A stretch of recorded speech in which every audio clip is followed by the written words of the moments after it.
Hey guys, in this video I'm going to show you how to animate a ghost using shader graph. So instead of animating it in Blender or Maya or whatever modeling software you used, I'm going to show you how you can actually animate it just using shader graph. This has a lot of performance benefits instead of using actual animations, and you could reuse this material on other objects. So it's not like after you've made the shader, you can just apply this to anything that doesn't really have arms or any type of like thing that would indicate that it's not moving, because like it's just basically moving the different sections of the ghost with the shader graph. And then bonus content, I'm also going to show you how you can make it so when you look at an object it chases you, and when you look away from the object it stops and goes invisible like this. So this might actually be a really long video. I'm going to try to put cards at the bottom of the YouTube video, so if you just want to learn a certain thing you can definitely do that. But yeah, let's get started. Okay, so first things first, I made this ghost using this video by Gabriel Aguirre-Prod. This is a very informative video. It's only 11 minutes, and he actually shows you how to like model the ghost and create this like shader that's like the colors the ghost. Now this is the exact ghost that I'm using, and I'm using his shader as well for the coloring of the ghost. This video is about moving the ghost. It's not about creating the ghost. So if you want to learn how to, I'm going to link this in the description. You can learn how to actually make the exact same ghost using this, or you could do it with whatever object you're using in your game. So to make this easier to understand, I've taken my ghost and I've made it a separate copy of the ghost without the eyes. I'm just going to do this with the actual ghost itself for right now. I've copied a new material onto the ghost. So if you right click at the bottom, you can create a material. So I've created a material called Ghost Material, and I've created a new shader graph, a completely blank shader graph. So to add this shader to this material, all you have to do is click the drop down at the top and just type in the name of the shader graph. So mine's Ghost Shader Graph Test, and then select it from here. Okay, so after you finish making this, you just have to drag the material onto the ghost. So you can just drag it into the Ghost Material slot here. And then I'm just going to go over the different parts of the shader in this test graph. So the test graph is completely blank. This shader is really big and complicated, so I'm just going to go over one part at a time to make it really clear and easy. I've separated each part into groupings, and it's going to make it a lot easier to understand what's happening. So let's paste in, this is the first thing, and this is maybe the most important thing, is the scale. So anytime you try to scale an object in Unity, this is the exact graph that you can use to scale it. Let me just zoom in a lot. So the position and the normal vector, you can see that they're both an object space. They have to be an object space. If you put it into world space, it won't work. And then the amount that you multiply this will be how much the scale is changed. So like, for example, if we put this to 5 on the y-axis and we save this and we go back into our scene, you can see that our ghost has became massive in the y scale. This is the same for the other scales as well. So let's go back to it. So we can set this to 0, and then we can put this to 5. Actually, let's put everything to 5 for now. And you can see that this scales it. You can also go into the negative as well. So if you were to put, let's just do 0, and we'll do -1y. Now he's inverted. Anyway, let's go back. Okay, so the next thing I'm going to show you is the rotation. So I've separated this into a group again, and I'm just going to copy the entire group in here, and I'll show you how this is working. So for this to work, because I've added this to the position node that's here, but I don't have a position node here, so we need to create a position node. And this would be part of this if you're doing this separate, because you might just want to change the rotation over time, but you might not actually want to change the scale. Like for your game or whatever you're trying to make, you should be making this customized. You shouldn't just be like trying to make the exact same thing. You should understand how it works. And then if you understand how it works, you can make other animations in your game using these things or whatever. So we have to copy this, and then the position will go into the in, and then just change this to object space. And then this can go into the position node, and we save this, then you can see that our ghost is now rotating. And it's I'm gonna go through this. Okay, so we have time, so this is just a number that's counting up every second, then we're multiplying it by 3. So this is essentially changing the speed of like how fast we're counting up. So instead of counting up 1 second at a time, we're counting up 3 seconds at a time. And then we're going into a sine node. So sine is just a number between -1 and 1, and then it goes back to -1, and then it goes to 1, and then it goes to -1 and 1, etc. And then you get this sine wave. So it's like off and on, off and on. Now the reason we can't use time is time only goes upwards, right? So if we use time, it will just scale up, and the object will just get bigger and bigger and bigger until it completely covers, the number would just get bigger. So it would spin in a circle indefinitely if you use time instead of sine. We don't want it to be spinning in a circle permanently. We want it to spin and then spin backwards, kind of like this. So I have a time node going to multiply. This is the speed. So if you change this to like 15, you can see that this is flashing really fast. And if we save this, we go back to the scene, you can see that that is wobbling faster. So if you want to change the speed, you would just change this number. Let's just put this back before we have a seizure. So then this goes into sine, and then this goes into a remap node. So sine is between -1 and 1, but the numbers that we want for our angle are much, much lower. We don't want to be moving this -1 and 1. I can show you why. So -1 and 1. If we save this, look, he's moving way, way too far. And we want like acute control over how far he's gonna rotate. So we just want this number to be really small. So like -0.1 and 0.1. You could technically just not use the remap node. And then I have a float controlling this. If you want to control each individual thing, you can... Yeah, I just have a float controlling this to make it easier. So, and then I have a variable that I've added to my graph. So if you go to the blackboard, you can add a variable and you can put a float, and we'll call this rotation amount. And then you can have another float for the rotation speed. So the rotation amount can go here into this float, or you could just put it directly into the B and delete this float. It's not necessary. And then the rotation speed can get put here. So we just have to open the graph inspector and change these values back to what they were. So 3 for the rotation speed, and the rotation amount is just 1. So then if we save this back in the scene, we can change this. So we have to click on the material. These numbers, if you've already added the material to the object, they won't take the defaults. They'll take whatever they already were. So the rotation speed was 3 and the rotation amount was 1.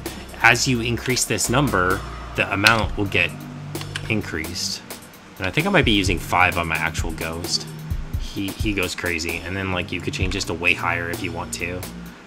So depending on how fast he's moving as well, you might want to change these numbers depending on the speed of the nav mesh agent, but we're not going to really get too far into that. So just know that you can rotate your object using this simple shader graph. So this plugs into a rotate about axis node, and then these are the axes that you're rotating on. You can change it so like maybe you want it to go up and down too. This is gonna really mess it up, by the way, so just be prepared. But it goes up and down now too, and like if you want, it could just go up and down. So like you could have him like wobbling, like that's actually kind of cool. That might even be better for like him moving, like the movement amount. And then you could also change the numbers, like the scale of like where it starts and where it finishes. So like this is going -1 to 0.1, but maybe you want him to start already kind of tilted forward. So maybe you want him to start at -0.3 and go to -1. Both of these numbers can be negative, by the way. Yeah, like that. Okay, so now he's backwards. Maybe we don't want negative numbers at all. Maybe we just want 0.3 to 0.5. Shit, okay. And then you would just change the amount to be less. So the rotation amount could be just 1. And then if we go back to the shader, we just want this. Oh, it's negative still, that's why. So let's save this. Wait, I didn't change my actual. No, I didn't. Okay, good. So now it's always like leaning forward. That's kind of cool for a ghost effect. So it's important that you understand how it's working so that you can make your animations toned for your specific object that you're using. That like this is less useful if you're just using it for my ghost. It's great and you could just copy the numbers, but you should know how it's working so that you can actually understand how to make this yourself. This is pretty basic, right? So if you just copy this exact rotation node, all you have to do is change the axis that you want to rotate and then change the amount. It's like really, really simple. Okay, so the next thing we're gonna be doing is the resize amount and the speed. So let's just copy this and paste it here. And we need to combine these together as well. So our scale, the output of this is actually going into the input of the rotate about axis node. So if you add them together, then you have to divide by 2, but if you just do it like this, it's fine. So I've removed the position node that we added, and we're just putting the position into the input node. So let me show you that before I do anything. So let's change the scale to 0.5. That way you can actually see this in action. And then if we save it, you can see that the Y has been, like we've added 0.5 to the Y and it's rotating still. So we also want to change this to be animated. So let's get rid of, actually we can leave this multiply, but we'll just do it by 111. And then we'll drag this into the A. And now you can see that the Y-axis is expanding and shrinking while it's moving. So let's go through this. So this is the same exact thing that we did with the rotation. So we have time. This is the speed, the resize speed. I've added a float for that in the blackboard so that we can control that in the inspector. So the time goes into a multiply, which gets multiplied by the speed that you want it to like shrink and grow at. And then, so that's sine, and then it goes into a remap node. Because sine is -1 to 1, we're changing it to 0 to 0.5. You don't have to move it a lot to make it like the scale of an object. If you add 0.5 to it, it's quite large actually. So you can change these numbers however you like, and you could also set this to vector 2 here. So resize amount, and then you could put the resize amount into the out of this remap, and then the resize amount, you could change the default values to 0.5 and 1 if you want, or 0 and 0.5, I guess. And then back in the scene, you actually have to do this here too. So, oh, I didn't save, hang on. So if you clicked on the ghost material, the resize amount is 0 to 0.5, that's fine. So you can make this really large, like if you make this number higher, this determines how big it will stretch, right? So let me just change it back to 1. The other thing you can do is, this is going into a vector 3, just the y-axis, right? So that's how it's just affecting the y, but if you want, you could make it affect the other axis. So like, if you wanted to do like x and z and you don't want it to do y, then you could do it like this. And if we save that, you can see that now it's moving the other axes other than the y. And you could just play around with this, and whichever one you like is, you know, like you can stretch it in whichever direction you want to. We're just gonna do y because that's what makes sense for our animation, but yeah, this is how you can have it resize over time. So this is the speed, this is how big or small it's gonna be, so like the minimum and maximum of how big it's actually gonna be. And then this goes into this vector 3, which masks which coordinate that you want it to actually, which plane you're going to be expanding and shrinking. And then this is a multiply node we're going to be using in a different part of this. This is not required for this. And then this just goes into the multiply of the scale node. So when we save this, that's how you can change the scale over time. Okay, so the last section of this is going to be the resize selection. So I don't know if you can really see what's happening here, but there's this white section of this is where it's going to be resized. So instead of resizing the entire object all at once, we want the head to move forward and then it to kind of like a wave. So the front will go forward first, and then like as it's moving up and down, the white part is what will be scaled and the rest of it won't be scaled or moved. So we're just going to copy this over to the ghost shader graph. Okay, just like this. And then we can just drag this one into the multiply. So let me show you the results before I try to explain how it's working. So let's go to the scene, and we're just gonna turn off all of the stuff. So if you go to the project, go to the ghost material, we're just gonna change the rotation amount to 0.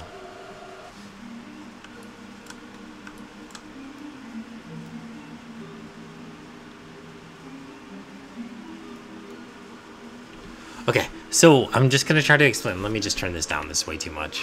Okay, so as you can see, it's not just resizing the entire thing all at once. What it's doing is it's where the white part is in this. So this is the output here. So where this white part is, that's where it's editing or whatever. Like that's the part of it that's getting scaled. So there's a bunch of different inputs for this. Let me just go back to the scene. So you can see like it goes top to bottom, then bottom to top. And the whole thing is like resizing and then resizing. Let me just go through this. So it's the same kind of thing where we start with a time node and then we're going into sine. This time we want it to be significantly slower than what's happening. So we have the resize speed, which is how fast it's resizing, and then we're dividing that by 3. Because we don't want this to be going up and down. Like if I'll show you, if you change it to 1, it's too fast. So like the default value, that's what divided by 1 is. If you look at this, it's like, it's ultra fast in how fast it's going up and down. So we just want to make this lower. So we just put it to 3 in the divide node. And then, so this goes into a remap between, oh shit, it's 1 and 1. I don't know, okay, so -1 to 1, it becomes 0 to 1. And then this is the UV, so this is like the position, and it's going into swizzle mode, so it only affects the y-axis. So this is the same thing as putting a vector 3 here and then just using the y-axis that we did in the other one. This means it will only affect the y-axis, so like it will only go top to bottom and bottom to top. You could change this to all of the things if you want to. It'll just be really crazy if you do that, so I don't recommend it. Then we're going into a subtract node, so we're taking the position and we're subtracting this amount. And then this number is like how thick the beam is. So if we change this to 1, I don't know why we're not getting a demo anymore. Okay, so the higher this number is, the thinner this rectangle that's going up and down is. And the thinner it is, the more it impacts only one specific spot on it. So let me turn it all the way up to 7, and this will be really clear. So you can see that it's only affecting a very small amount at once. Let me turn this to a higher number. A higher number will be even more clear. Let me do 15. Let me change the resize amount to something bigger as well. Hang on, let me just put it to 5. Okay, so you can see that like as this number goes up, the amount of the object that's affected at once gets shrunk. So it's like a thinner thing. So we just want this to be like 3, somewhere between 3 and 5. And let's go back to the scene. And obviously this is too much, just make it to 0.1 again. But this really adds some character. So like while he's moving, he's like parts of his body are shrinking and growing. This really adds to the animation effect. And this is just one way that you can manipulate this. So there's lots of other ways you can manipulate this, but this as well, this number is how strong, like how much it's affected. So if you put this up to like 15 or something, you could see how these become like hard edges. We don't really want that. One is probably fine, or 2. So this is how much it affects it. So again, you could affect it either way. So you could change this number to make it a higher number like this.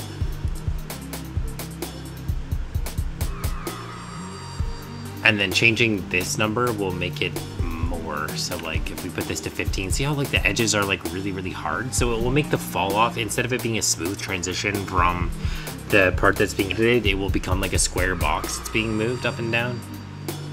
You can kind of see that in here. It's more apparent if we make this number higher. Okay, anyway, let's just put this back to 0.1. So we really just, again, we just want this to be like 1 or some smooth number. So we want this to be like, the transition should be smooth rather than having it, the higher this number is, the harder these edges are, and it's not a smooth transition. It becomes a rectangular transition between the things. So just put this back to like 5 or 3 or something, and then let's save this again. And then we'll just change this to like 0.3 so it's more apparent.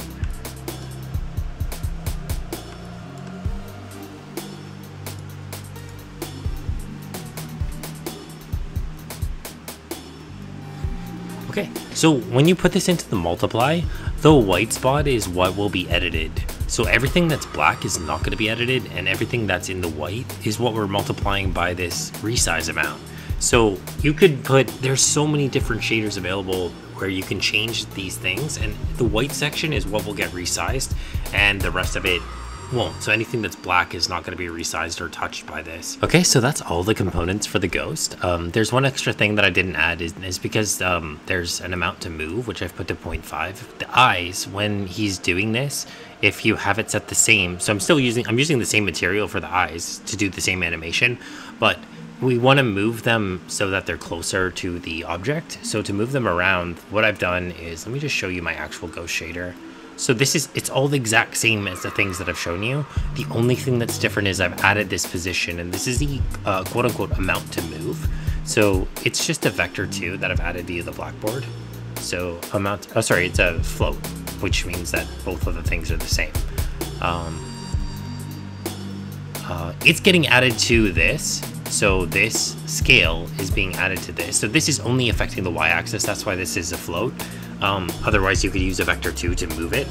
But the reason I did this is so that I could move the eyes so that they were closer to, because I have the same shader applied to both things, and I wanted them to be moved closer. So I added the position of the eyes. This allows you to move it around, and I'll kind of show you that in a second. So that goes into the rotate about axis, which goes into the main thing. So like if you're looking here, the amount to move for the eyes is 5. So let's say my eyes were not in a good spot, I can change where they are.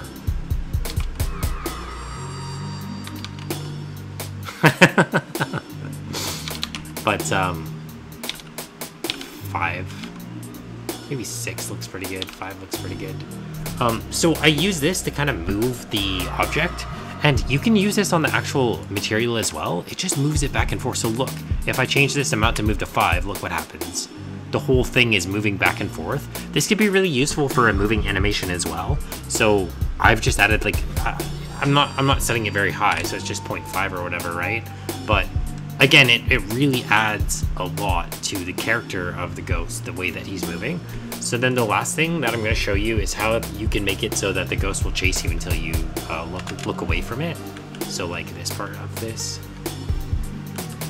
So let me go into that. So there's a nav mesh agent that's attached to my ghost. You can copy these settings if you want. My scale is really, really big. So if you're copying these settings, make sure your scale is also massive, or you could use ratio. So like instead of using 225, just use 22.5 is probably good for your game, and then use 150 and 100. Like I said, my scale for my game is like absolutely massive, so yours is probably not going to be this big. But yeah, so this is my nav mesh agent, and then I have this ghost enemy script. So let me just bring that up. Okay, so the main takeaway from this, because we don't really need to go through all of the code, if you want to see an enemy tutorial, look up my abstract class tutorial. Just go in my channel and go in my videos and type in abstract. I did a whole video on how to make a reusable enemy script. But what we're doing is we're just taking the dot product of the two things. So I have my character, which is my player position, and then I have the ghost, which is this script is attached to the ghost. So that's why we're just using transform here. And we're getting the normalized value, and we're taking the dot product of the two. If the dot product is greater than 7, then we're setting this visible material that we've declared. And if the dot product is less than 0.7, then we're making him invisible. So this is a great way to determine whether your object is looking at another object. This is really, really good. So if your character is turned and looking at the object, it'll be visible, and otherwise it won't be visible. And I'm also stopping the nav mesh agent and starting it. Like I said, I did a whole video on how to make an enemy script. This script is inheriting from enemy, which is an abstract class. When I'm walking away from the enemy, he won't come after me, and then when I'm looking towards him, he'll continue chasing me. And then I also have cool animations for when he dies. So I hope you guys enjoyed this video. This took a little while to make, so if you enjoyed it, make sure you like and subscribe, and I'll see you guys in the next one.